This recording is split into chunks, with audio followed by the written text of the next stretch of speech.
Memahami arti backdrop di dunia properti. Penggunaan istilah kata backdrop pertama kali digunakan sekitar awal abad 20. Jika menurut dalam sejarahnya, kata backdrop awalnya dipakai untuk menyebutkan sebuah kain besar yang digunakan sebagai latar belakang sebuah panggung teater.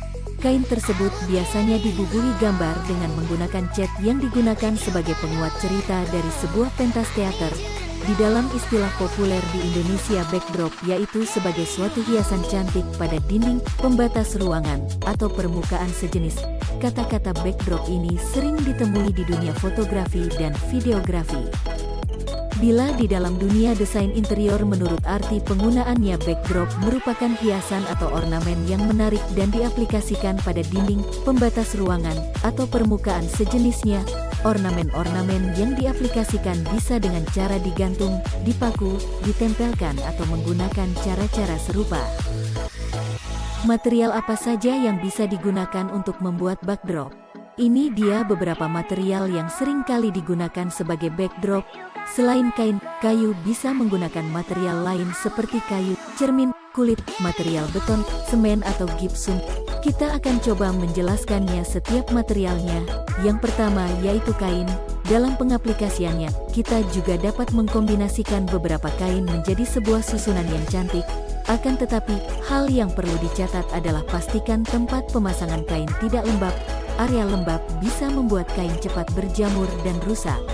Nah, yang kedua menggunakan kayu. Material kayu umum dipakai sebagai hiasan di mana tempat televisi diletakkan. Namun, kita bisa memakai material ini juga sebagai hiasan pada sudut-sudut rumah yang lainnya. Misalnya dinding pada ruang tamu, ruang makan, atau ruang keluarga. Dengan adanya kayu berwarna natural sebagai penghias dinding, ruangan akan terasa lebih hangat. Pastikan juga tekstur dan warna kayu yang dipasang sebagai hiasan serasi dengan furnitur dan konsep yang diterapkan pada ruangan. Kemudian material yang bisa kita gunakan lagi yaitu cermin. Cermin juga bisa menjadi salah satu material yang dipakai sebagai backdrop. Salah satu karakter menarik dari cermin sebagai dekorasi adalah material ini bisa membuat ruangan tampak lebih luas. Jadi, pemasangannya sangat cocok untuk area-area yang terbilang sempit. Sifatnya yang juga cenderung netral membuat cermin cocok dipadukan dengan beberapa konsep atau furnitur. Jadi, benda ini adalah salah satu dekorasi yang serba bisa. Sayangnya, ia mungkin tidak memiliki aksen-aksen menarik seperti halnya kayu material karena hanya merefleksikan benda-benda yang ada di depannya saja. Kemudian material selanjutnya yaitu kulit. Kulit akan memberikan kesan mewah jika diaplikasikan sebagai hiasan pada dinding atau pembatas ruangan. Biasanya, material ini banyak digunakan untuk mempercantik kamar tidur, ruang kerja, atau tempat-tempat yang sifatnya privat. Di pasaran, kamu bisa menemukan beberapa jenis kulit dengan beragam warna.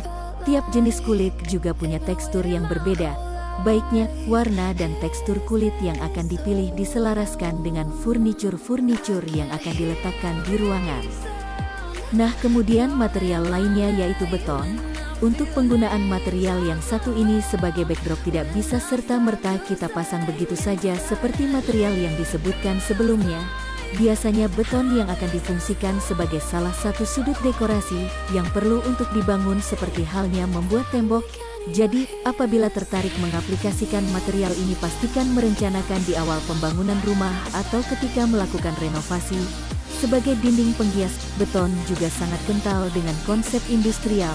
Ia akan memberikan kesan yang simpel namun tegas pada ruangan. Untuk membuat dinding ini lebih menarik, kamu bisa menambahkan coating agar permukaannya tampak lebih mengkilap. Kemudian material selanjutnya yaitu gipsum atau semen. Seperti halnya dengan beton, penggunaan material gipsum dan semen sebagai ornamen pada dinding akan membuat ruangan kotor. Jika tertarik untuk memakai material ini, ada baiknya dikerjakan pada masa pembangunan atau renovasi. Kita bisa membuat bentuk-bentuk sesuai selera ketika mengaplikasikan gipsum atau semen menjadi hiasan dinding. Dari bentuk abstrak maupun bentuk-bentuk simetris ala Eropa sangat mungkin untuk diwujudkan. Akan tetapi, kamu perlu untuk mencari teknisi yang andal yang bisa memindahkan ide yang ada dalam kepalamu ke permukaan tembok. Penjelasan barusan menjadi akhir yang membahas secara khusus mengenai backdrop. Sebenarnya masih banyak material yang bisa diterapkan sebagai dinding yang sifatnya menghias ruangan. Dari contoh-contoh yang sudah disebutkan, apakah sudah terpikirkan ide-ide menarik yang mungkin bisa diterapkan? Silahkan mencoba di rumah Anda.